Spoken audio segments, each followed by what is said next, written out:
Linguistic recovery. The words atheism and atheist presently appear to be on course for a full recovery, albeit slowly, because it can often be difficult to see the forest for the trees, whilst in the throes of the gradual evolution of anything. And language is no exception. Yes, yes, we can see from your site. Okay. But if it's going back to what it originally was, wouldn't that be devolution rather than evolution? Yeah. With the advent of the internet, access to information, along with the profound freedom to publish literally any ideas, has led to more meaningful, albeit uncomfortable at times, forms of truly open and honest discourse that serve, incidentally, as the driving pinnacles of process. Or, as we can see, it's also led to a ton of misinformation. You've got people like David Wolf spreading flat Earth, and you've got QAnon, as you've said. You've got people like the American Atheists and the Canadian Atheist Club who actually spread misinformation because they're doing it to benefit themselves rather than treating people as logical and rational thinkers.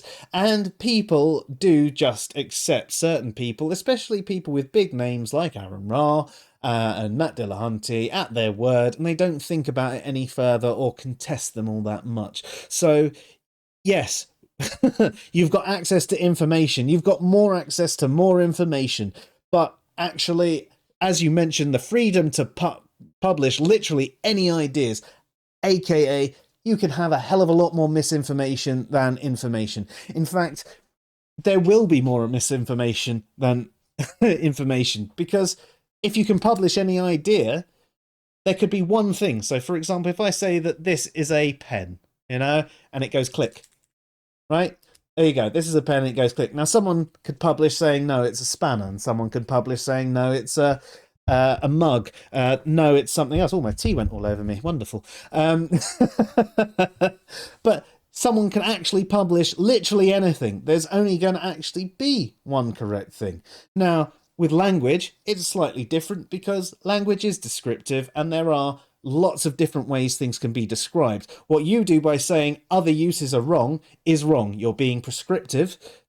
Technically, any use is a valid use, but your use is less sound. It doesn't follow. You change the words to suit your needs. You find references that agree with you. You don't even address, in the 2 pages that we've read, how it can be used other ways. At least when we do an article, we say, look, atheism can be defined this way or this way or this way. In fact, Dave's got an article about defining atheism in all the different ways it can be done, and also defining atheism in Greek antiquity, if you want to look that up. So there's 2 articles. Just search for answersinreason.com Rockin' Atheism, and it's article 2 and 3 from the series. So he's genuinely just a bit of a dishonest guy. And just to show you I know more than him, I don't mention Christians in 500 BCE.